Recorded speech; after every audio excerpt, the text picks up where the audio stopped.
ओबीसीचे होत असलेले अन्याय, ओबीसी म्हणजे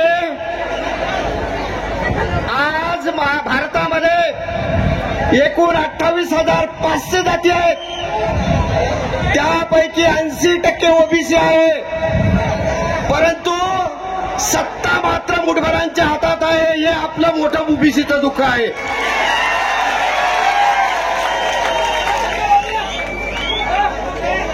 मी थोडक्यातच बोलणार आहे. मी धनगर समाजाचा आहे. समाजाच्या बाबतीमध्ये मला दोन गोष्टी बोलणं महत्वाचं आहे. धनगर समाजाला पहिल्या कॅबिनेटमध्ये आरक्षण देणार होते, परंतु अनेक कॅबिनेट झाल्या, परंतु अनुसूचित जमातीमध्ये धनगर समाजाचा समावेश केलेला नाही. महाराष्ट्र शासनाच्या राजपत्रामध्ये आम्हाला अनुसूचित जमातीमध्ये अगोदरच दिलेलं आहे, परंतु आजपर्यंत प्रमाणपत्र आमच्या हातात मिळालेलं नाही. आमची व्यथा आहे. बाळासाहेब, मी तुमचा जुना कार्यकर्ता आहे. 88 ते 98 पर्यंत मी तुमच्यासोबत काम केलं. संदर्भ द्यायचा झाल्यास तत्कालीन आमदार अनंतकुमार पाटील, कैलासवासी लक्ष्मणराव वेडतकर, त्या फळीमध्ये आपली सभा 1988 मध्ये खुलताबादच्या रेस्टॉरंटला शांताराम पंधरे यांनी ठेवली होती. त्या कार्यक्रमामध्ये मी पहिल्यांदा भाषण केलं होतं आणि त्यानंतर आपल्या समोर बोलण्याची मला आज संधी मिळाली. बाळासाहेब आंबेडकर यांना मनापासून धन्यवाद देतो की साहेब, तुम्ही सर्व ओबीसीचा लढा तुम्ही लढता. ही लढाई खरं पाहिलं तर ओबीसी आरक्षण बचाव यात्रा ही खरं तर ओबीसीची असायला पाहिजे. तो लढा आदरणीय बाळासाहेब लढतात. याबद्दल मी सर्व ओबीसीच्या वतीने, सर्व समाजाच्या वतीने त्यांना धन्यवाद देतो. आरक्षण बचाव यात्रेचं जे आयोजन आदरणीय बाळासाहेबांनी राज्यात करून आज एक सामाजिक क्रांती आपल्या राज्यात घडवली आहे. आणि यामुळं तुम्हाला कदाचित जाणवलं असेल, जो मागील कालखंडामध्ये जो एक प्रकारची झुंडशाही महाराष्ट्रात सुरू आहे, ती झुंडशाही कमी करण्याचं काम आदरणीय बाळासाहेब आपण करता. निश्चितपणे याचा लाभ ओबीसी आरक्षणासाठी होणार आहे. आणि या निमित्तानं मी आदरणीय बाळासाहेबांना एक विनंती करू इच्छितो की आपण पाहतो, मराठा आरक्षणाला आमचा कोणाचाही विरोध नाही, एससीचा नाही, एसटीचा नाही, ओबीसीचा नाही, परंतु आमच्या ताटातून तुम्ही ओढून घेण्याचा प्रयत्न करू नका, ही आमची आपणास विनंती आहे, आमची मागणी आहे.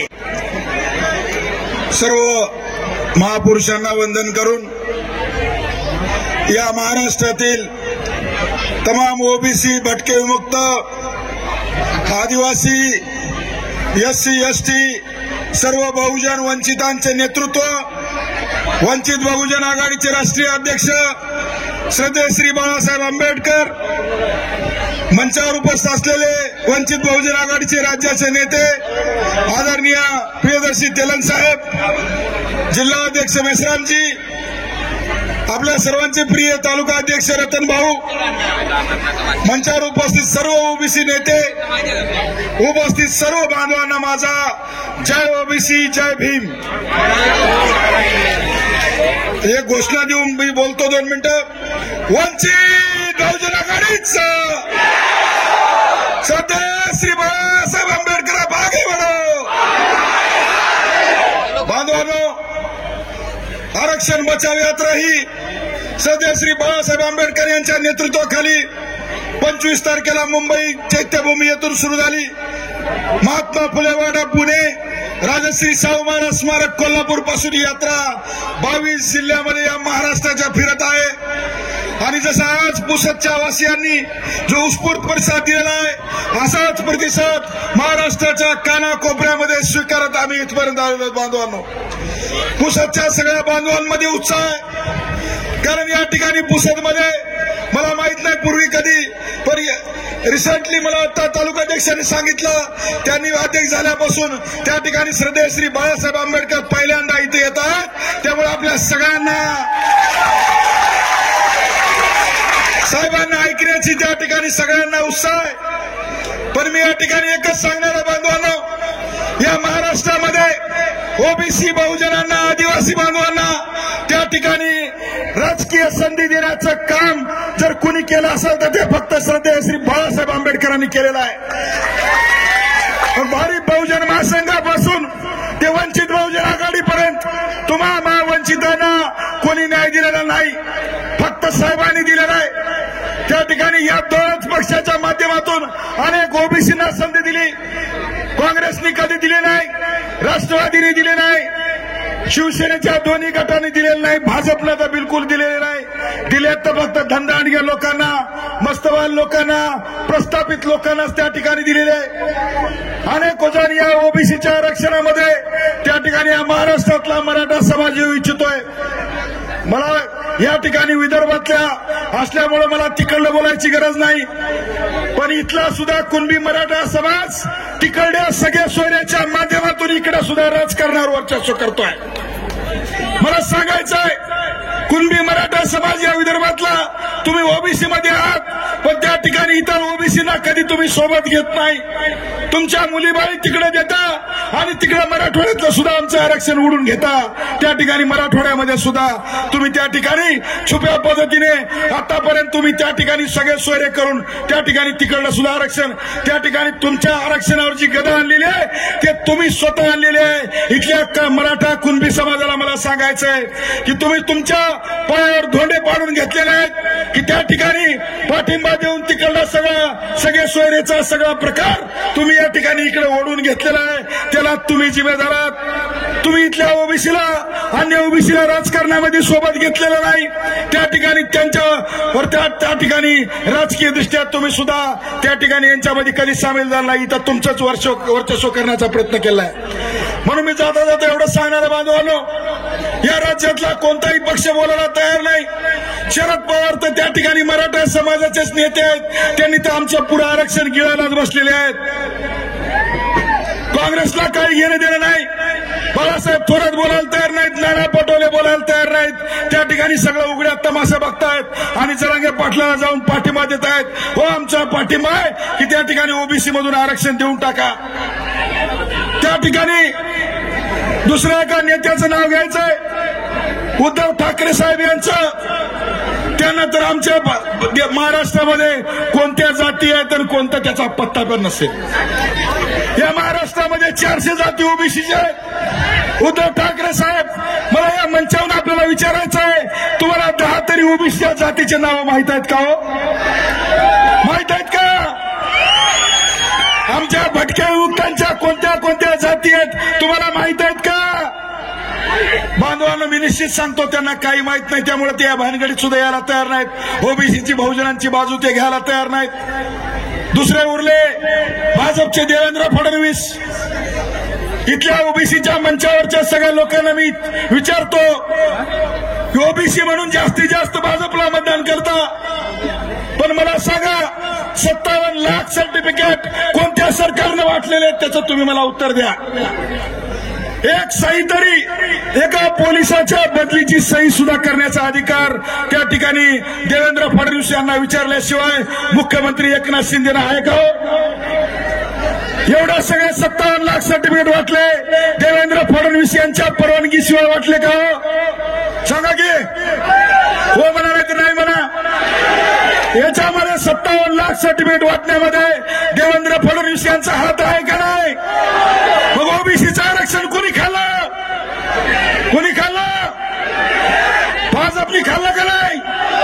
भारतीय जनता पार्टीनं ओबीसीचं आरक्षण खाल्लंय. म्हणून माझ्या ओबीसी बांधवांना विनंती आहे, मी सुद्धा एक ओबीसी लिंगायत आहे. साहेबांनी मला नांदेड लोकसभेला उमेदवारी दिली होती. आमच्या समाजाला कोणी 70 वर्ष तिथं उमेदवारी दिली नव्हती. साहेबांनी पहिल्यांदा माझ्यासारख्या कार्यकर्त्याला तिकीट दिलेलं आहे बांधवांनो. आणि म्हणून ओबीसीच्या माझ्या बांधवांना विनंती आहे, आव्हान आहे, या भाजपच्या नादी लागू नका. फक्त देवेंद्र फडणवीस म्हणतात माझ्या डीएनए मध्ये ओबीसी आहे, पण तुमच्या डीएनए मध्ये मनवाद आणि ब्राह्मण्यवादाच्या पलीकडे काही पण नाही. आणि म्हणून जाता जाता एवढं सांगणार बांधवांना, ही शेवटची संधी आहे, शेवटची संधी आहे.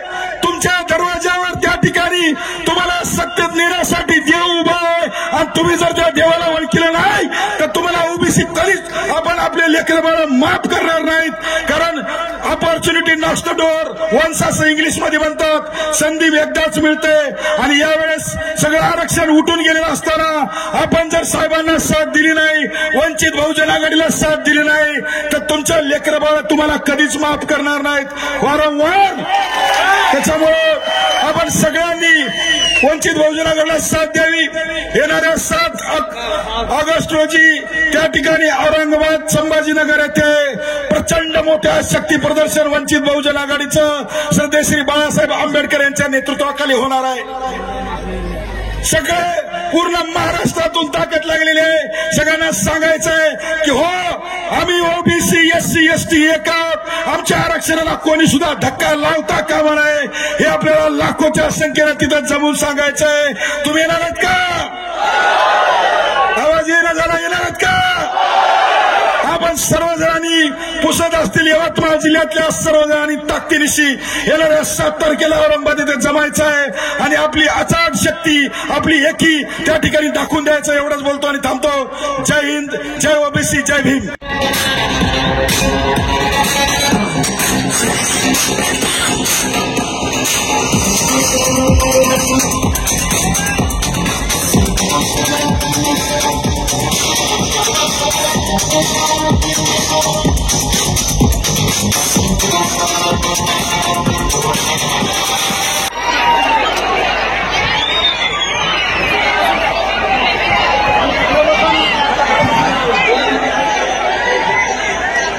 तुम्ही सगळे शांत बसलात तर मला बोलता येईल. तुम्ही आरडाओरडा करत बसलात तर मी काय बोलायचं?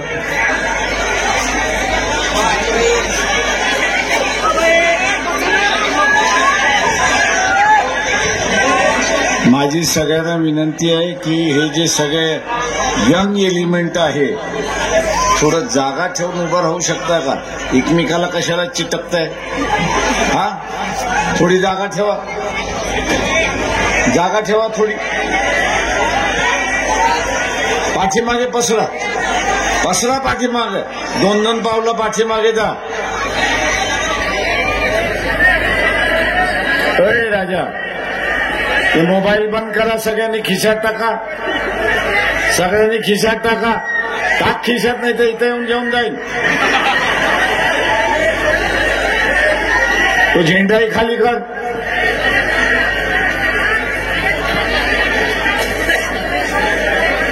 अरे तेवढे लांबून तुझ्या मोबाईलमध्ये दिसते का? बंद कर, दाखवू नको की मोबाईल आहे म्हणून.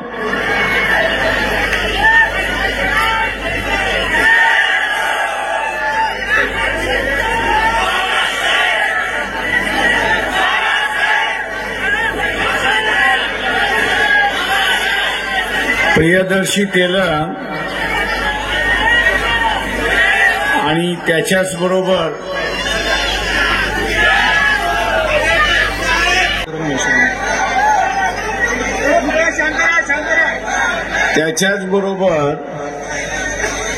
सभेचे असणारे अध्यक्ष पांडुरंगजी मेश्राम, जय मल्हार धनगर,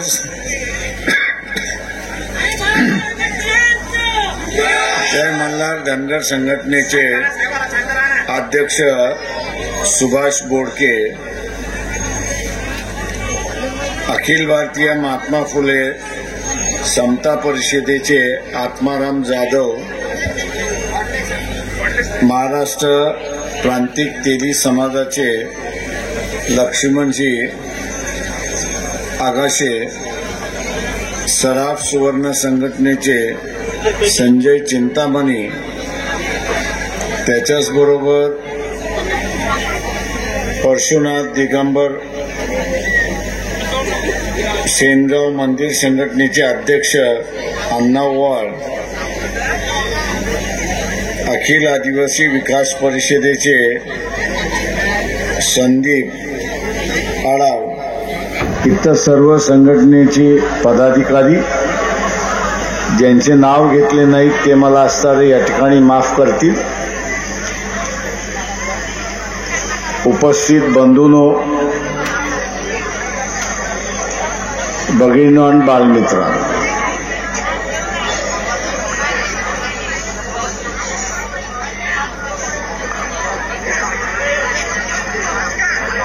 अरे नीला कफन बांधने वाले,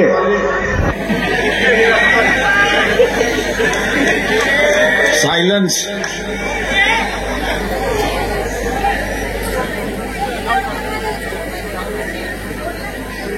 आपण बघितलं असेल की ओबीसीचं असणारं आरक्षण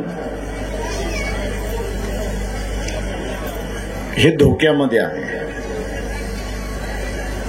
आणि काल परवाच्या जजमेंटनी एससी एसटीचं आरक्षण सुद्धा धोक्यात आलेलं आहे. द्या काँग्रेसला मतं, तुम्ही द्या एनसीपीला मतं आणि स्वतःच्या पायावरती धोंडा पाडवून घ्या. बरोबर बोललो की चूक बोललो? मग आता तुम्हाला असणारा पुन्हा 10,000 टनाचा धोंडा आपल्या पायावरती पाडून घ्यायचा आहे का? मग दारू कुठून पिणार?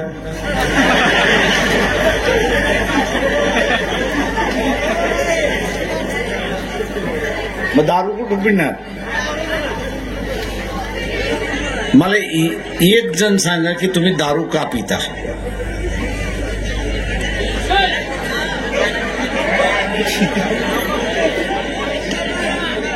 तुम्हाला जेवढी दारू माहित नसेल ना तेवढी दारू मला माहिती आहे. इंग्लिश नाही, कंट्रीची.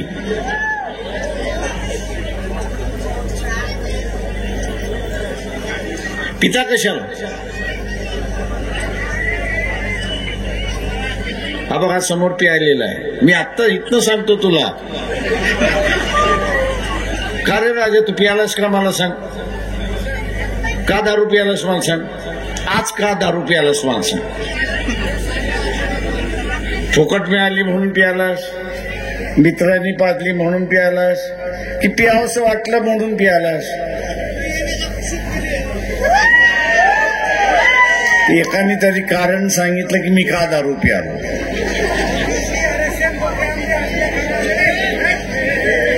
त्याच्यामुळे दारू प्यालास. जे ओबीसी आरक्षण धोक्यामध्ये आल्यामुळे तो दारू प्याला.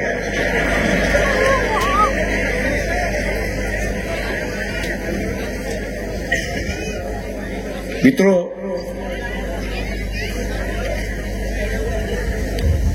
मी हा प्रश्न टाकला याचं कारण की काही ना काहीतरी कारण येतं. तसंच आपण असताना आपल्या चुका झाल्या की काही ना काहीतरी कारण शोधत असतो आणि आपल्या चुकांना पांघर घालायचा प्रयत्न त्या ठिकाणी करत असतो.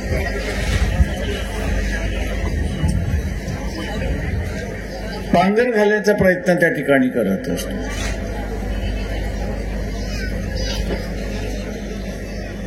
या जिल्ह्यामध्ये लढा कोणाच्या विरोधात असेल तर इथल्या सर्व कुणबी मराठ्याच्या विरोधात. आरक्षण पाहिजे तेव्हा कुणबी ओबीसी होतो. सत्तेची गोष्ट आली की कुणबी मराठा होतो. बरोबर आहे की नाही? त्याच्यामुळे इथल्या असणाऱ्या सगळ्या ओबीसीने, खऱ्या ओबीसीने लक्षात घेतलं पाहिजे.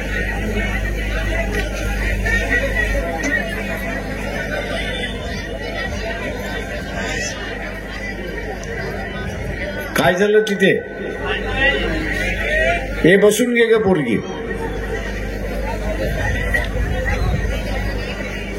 नाही तर उभी राहिलीस तरी चालेल, तू अजून म्हातारी झालेली नाहीस. आणि म्हणून या जिल्ह्याचा लढा, ओबीसींचा लढा हा कुणबी मराठ्यांच्या विरोधातला आहे.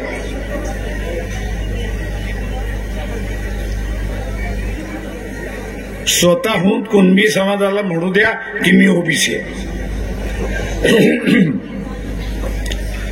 स्वतःहून कुणबी समाजाला म्हणू द्या की मी आरक्षणाच्या बाजूने मतदान करणार. तो जोपर्यंत बोलत नाही तोपर्यंत कुणबी मराठ्यावरती अजिबात विश्वास ठेवायचा नाही, हे आपण असताना लक्षात घ्या. अजिबात विश्वास ठेवायचा नाही. तर का इथला कुणबी मराठा स्वतःच्या डोक्याने चालत नाही.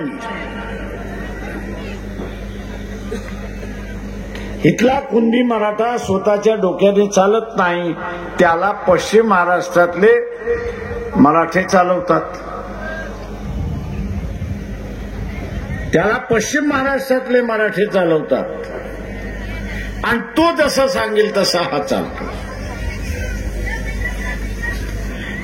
त्याच्यामुळे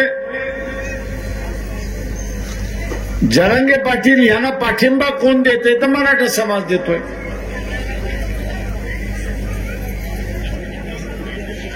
मराठा समाज जर जरांगे पाटील यांना पाठिंबा देत असेल तर मग इथला कुणबी मराठा जो आहे, कुणबी मराठा देशमुख जो आहे, तो मतदान कोणाकडे करणार, कोणाच्या सांगण्यावरनं करणार, तो पश्चिम महाराष्ट्रातल्या मराठ्यावरच्या सांगण्यावरनं करणार. आणि त्याच्या सांगण्यावरनं करणार असेल तर तो आरक्षणाच्या विरोधात सुद्धा मतदान त्या ठिकाणी करू शकतो. आणि म्हणून सावध जाण्याचा असणारा मार्ग आहे.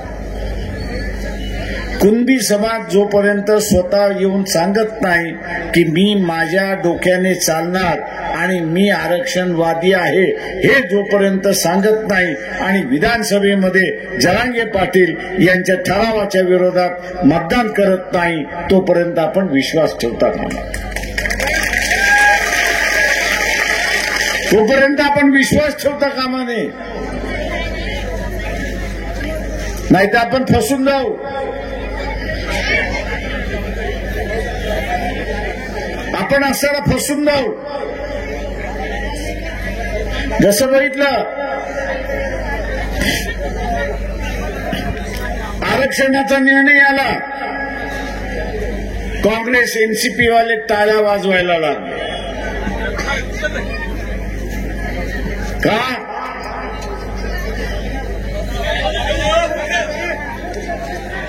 का? अरे थांबा तर खरं, कशाला बोलताय?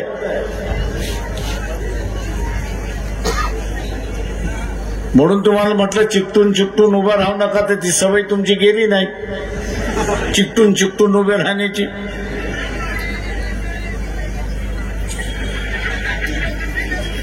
आज काँग्रेस एनसीपी जे आहेत ते आनंदित आहेत.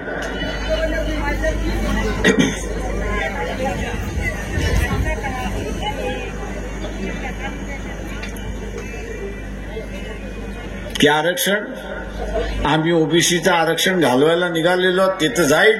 आता असणारं एससी एसटीचं आरक्षण सुद्धा संपेल.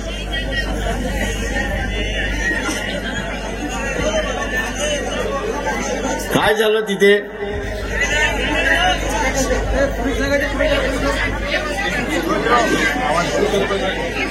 तिथे खाली बसून घ्या सगळे. बसा खाली, खाली बसा, बसा खाली, खाली बसा, बसा खाली.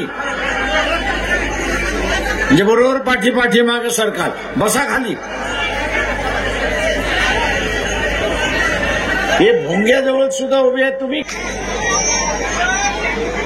त्या निकालाने नुसती शंका उपस्थित केली नाही, नुसती शंका उपस्थित केली नाही,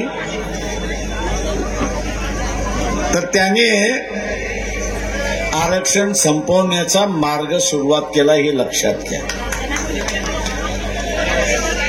बाबासाहेब नेहमी म्हणत असत,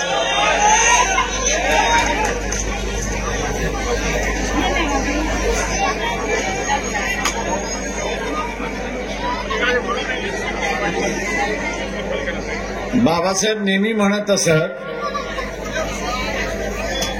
की आपलं डोकं आपल्याच खांद्यावरती पाहिजे. पण तुम्हाला वाईट सवय लागलेली आहे की तुमचं डोकं तुमच्या खांद्यावरती कधीच नसतं. तुमचं डोकं कधी एनसीपीच्या खांद्यावरती असतं, कधी काँग्रेसच्या खांद्यावरती असतं, आणि त्याला पाहिजे तेव्हा तो सुरी फिरवतो. आणि सुरी फिरवल्यानंतर आता आम्ही काय करायचं,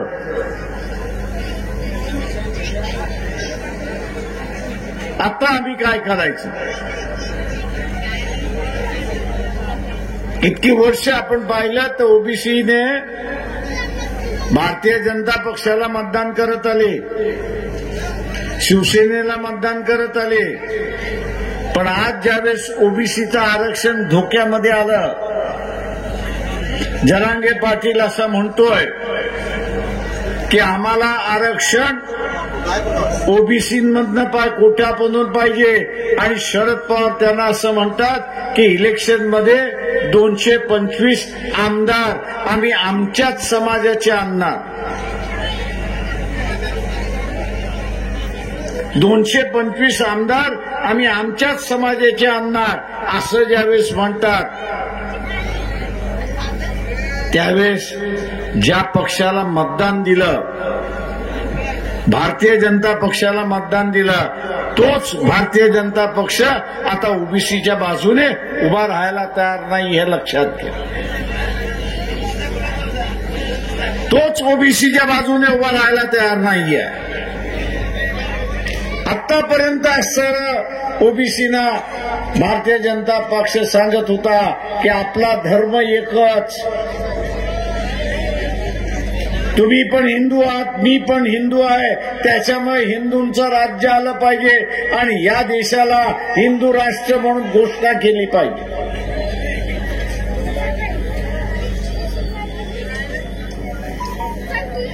हिंदू राष्ट्र म्हणून घोषणा केली पाहिजे.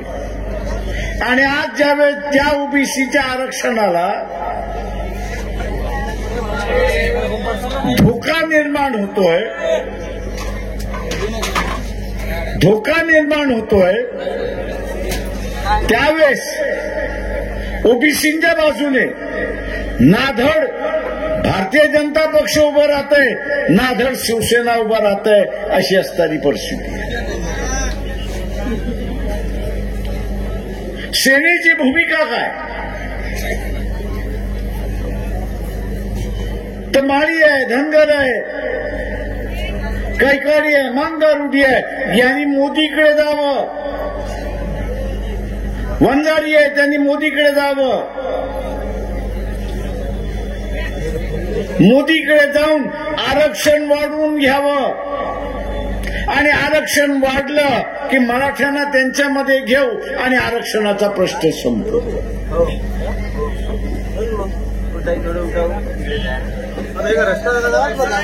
म्हणजे अगोदरच ओबीसी असं म्हणतोय की आमचा जरांगे पाटील यांचा विरोध, जरांगे पाटील यांना विरोध आहे, कारण का तो असं म्हणतोय की ओबीसी मध्ये मराठ्यांचा समावेश करा.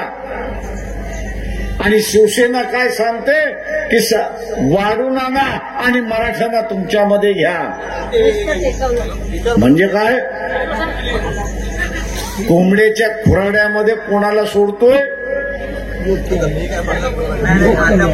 कोणाला सोडतोय. तो कोल्हा काय करतो, तो कोल्हा कोंबड्याचं काय करतो, काय करतो.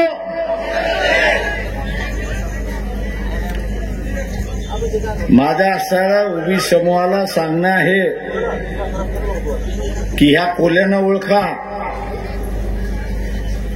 आणि कोल्यांना ओळखून आपल्या पिंजऱ्याच्या बाहेर ठेवा, तरच आरक्षण शाबूत राहील, वाचेल, हे आपण असणारा लक्षात.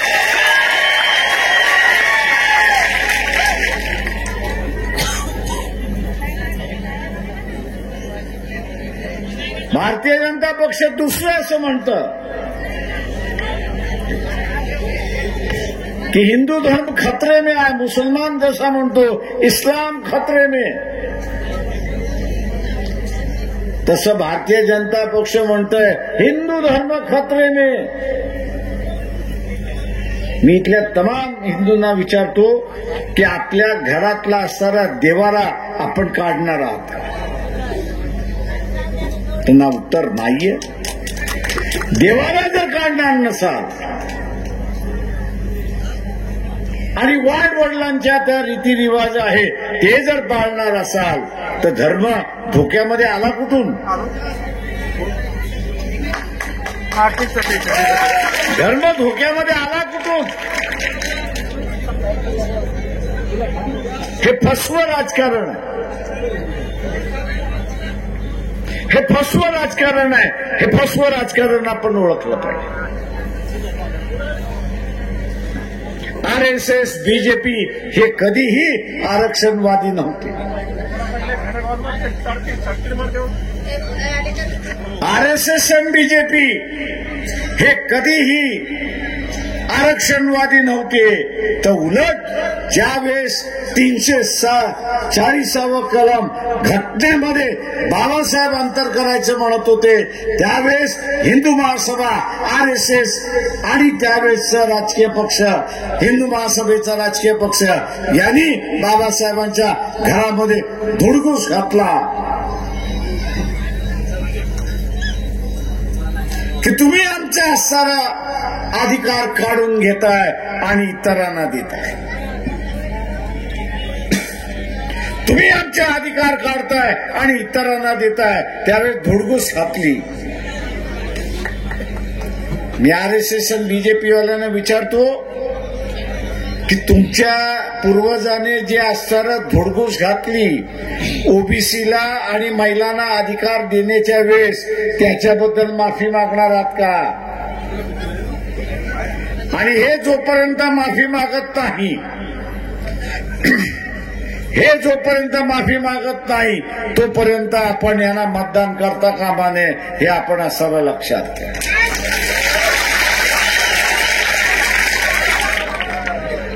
इथल्या राजकीय पक्षांना समाज सुधारणेच्या दृष्टिकोनातून घेऊन जायचं असेल तर लोकांना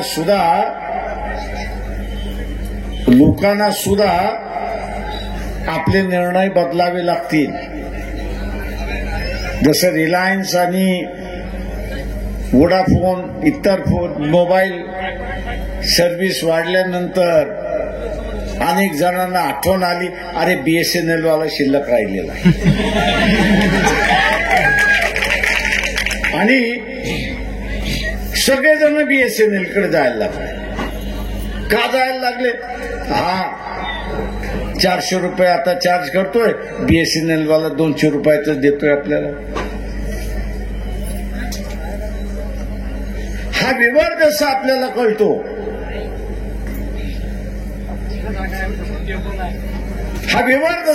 कळतो? तसं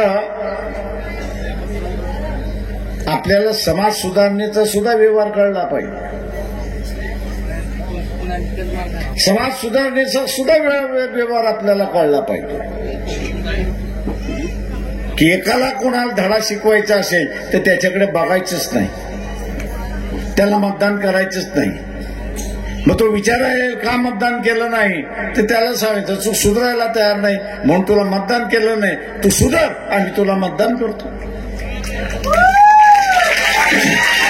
मताचा अधिकार सुद्धा हा बदलाव करू शकतो हे लक्षात घ्या. तुम्ही अजून 6 महिने हे जे प्रायव्हेट मोबाईलवाल्यांनी भाव वाढलेले आहेत पुन्हा परत त्याच्यामध्ये त्यांच्याकडे गेला नाहीत तर पुन्हा भाव कमी करतील हे लक्षात घ्या. ही जनतेची ताकद आहे, ही जनतेची ताकद आहे. पण त्याच्यासाठी तुम्ही हे नंबर जो आहे तो फक्त ट्रान्सपोर्ट करा की जिओचा असेल तर BSNLचा काय, वोडाफोन असेल तर BSNLचा करून घ्या, दुसरा कसता असेल तो BSNLचा करून घ्या आणि यांचं उत्पादन कमी झालं तर यांना लक्षात येईल की आपण चूक केली, भाववाढ करून आता आपण भाववाढ केलेली आहे, कमी पाहिजे आणि पुन्हा पूर्वरहित रीत्याने असणारे येतील अशी परिस्थिती आहे. ही जनतेची ताकद आहे आणि ही जनतेची ताकद आपल्याला वाढवायची. मित्रो, या आरक्षणाच्या मोर्चाच्या निमित्ताने, यात्रेच्या निमित्ताने दंगलीचं जे वातावरण होतं ते शमलंय. एका आम्ही लोकांना सरळ विचारतो की आरक्षण कोण देतं? कोण देतं आरक्षण? आरक्षण कोण देतं? कोण देतं?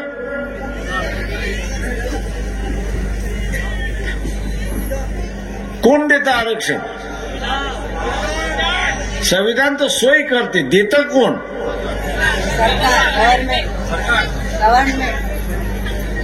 अरे बाबासाहेबांकडून घ्यायला वरती जावं लागेल पहिल्यांदा तुला.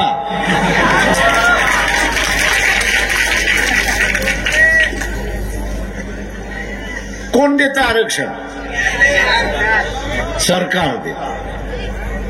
सरकारने दिलेलं आरक्षण कायदेशीर आहे, संविधानिक आहे, याची तपासणी कोण करतं?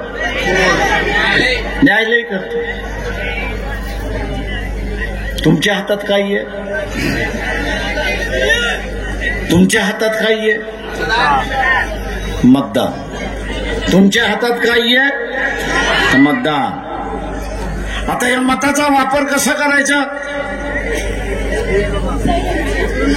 आपल्या गरजेच्या माणसाला निवडून द्यायचं.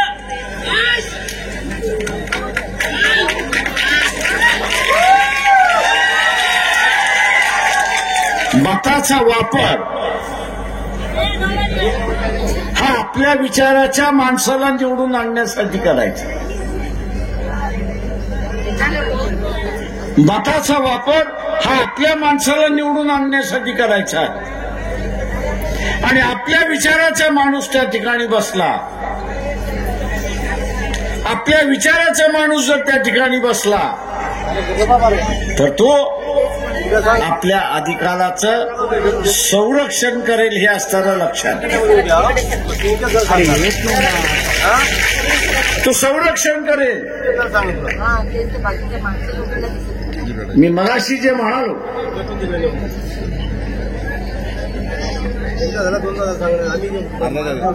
कुणबी मराठ्यापासून सावध राहा, याचं कारण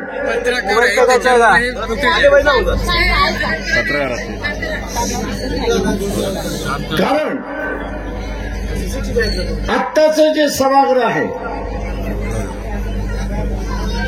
यामध्ये 190 हे मदत येईल. कुणबी मराठा समाजाचे आमदार आहेत. 190 कुणबी मराठा समाजाचे आमदार आहेत आणि फक्त 11 ओबीसीचे आमदार आहेत. कुणबी स्वतःला ओबीसी जरी म्हणत असला तरी सभागृहामध्ये तो म्हणतो मी मराठ्यांबरोबर आहे. तो धनगरांबरोबर नाही, तो माळ्यांबरोबर नाही, तो वंजाऱ्यांबरोबर नाही, तो लिंगायतांबरोबर नाही, तो बंजाऱ्याबरोबर नाही, तो तेली, तांबोळी, कुणबी, लोहार, सोनार, धनगर यांच्याबरोबर तर अजिबातच नाही. आणि म्हणून मग अशी म्हटलं की सावध राहा, यांच्यापासून सावध राहा. ओबीसीच्या आरक्षणाला धोका आहे का? तर 100% धोका आहे. 100% धोका आहे.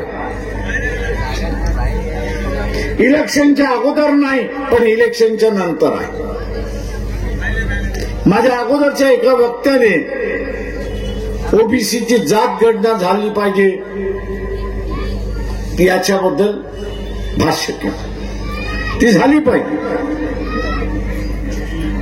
पण आता ही वापरली कशी जाते हे आपण लक्षात घ्या.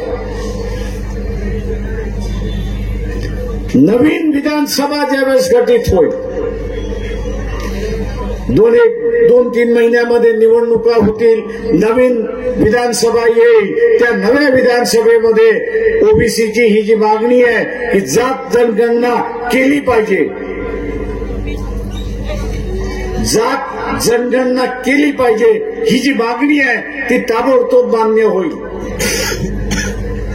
सर्व ओबीसीना वाटेल की आपली मान्य केली, पण त्याच्याच बरोबर एक अजून ठराव मंजूर केला जाईल. तो म्हणजे जोपर्यंत ओबीसीची प्रत्यक्षात किती टक्के आहेत ही आकडेवारी येत नाही तोपर्यंत ओबीसीच्या आरक्षणाला स्थगिती देण्यात आली.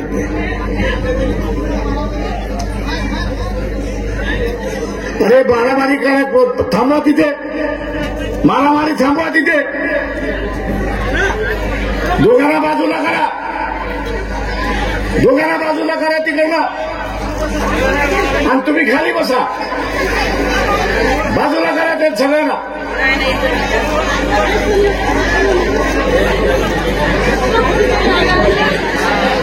पोलीस असतील ताबडतोब तिथे जा.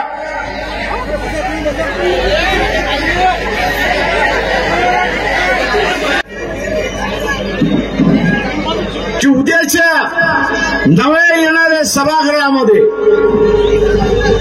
आम्ही जात करण्याचा ठराव घेतला. जात घेण्याचा ठराव झाला, त्याच्याच बरोबर दुसरा ठराव होईल आणि तो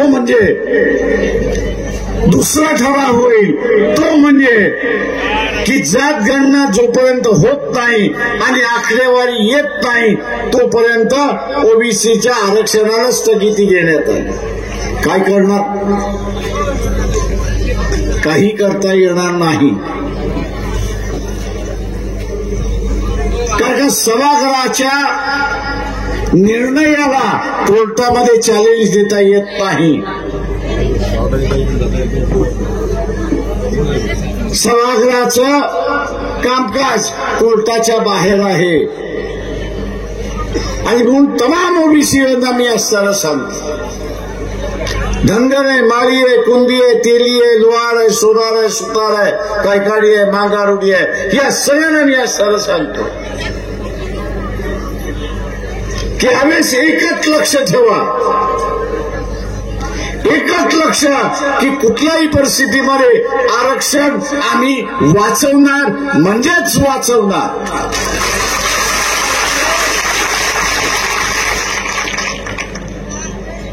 लक्ष काय तर आरक्षण वाचवणार म्हणजेच आरक्षण वाचवणार.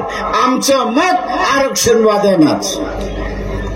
मित्रो, आणि हे करायचं असेल तर किमान 100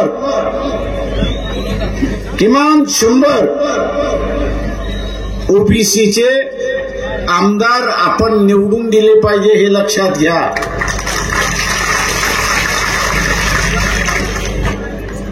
उमेदवार कुठलाही असो, पण तो ओबीसी मधला आहे, त्याला आपण निवडून दिला पाहिजे. तो माझ्या समाजातला नसेल, मी तेली आहे, तो माझ्या समाजातला नसेल, माळी असेल, पण सगळ्या तेलींनी त्या माळी समाजाच्या उमेदवाराला मतदान केलं. आपली राजकीय ओळख आपण केली पाहिजे. तेली म्हणून उभा राहतो, धनगर म्हणून उभा राहतो, माळी उभा राहतो, वंजारी म्हणून उभा राहतो, कुंभार म्हणून उभा राहतो, सोनार म्हणून उभा राहतो. त्यावेळेस तो त्याची सामाजिक आयडेंटिटी तो उभी करतो, तो त्याची सामाजिक आयडेंटिटी उभी करतो. आपल्याला आता ओबीसीची राजकीय आयडेंटिटी उभी करायची आहे, राजकीय चेहरा हा उभा करायचा आहे. आणि तो राजकीय चेहरा उभा करायचा असेल तर आम्ही एकमेकाला मतदान देऊ, हा त्याच्यातला सगळ्यात महत्वाचा भाग. दुसरा महत्वाचा भाग आपण लक्षात घ्या, 57 आरक्षित जागा आहेत. एससी आणि एसटी साठी 57 आरक्षित जागा आहेत. ओबीसी आणि मराठा यांचं विभाजन झालेलं आहे. ओबीसी म्हणतो मी मराठ्याला मतदान देणार नाही आणि मराठा म्हणतोय मी ओबीसीला मतदान देणार नाही. याचं कारण ओबीसीना आपलं आरक्षण वाचवायचं आहे आणि मराठ्यांना ओबीसीच्या आरक्षणामध्ये घुसायचं आहे. आणि यासाठी बहुमत पाहिजे.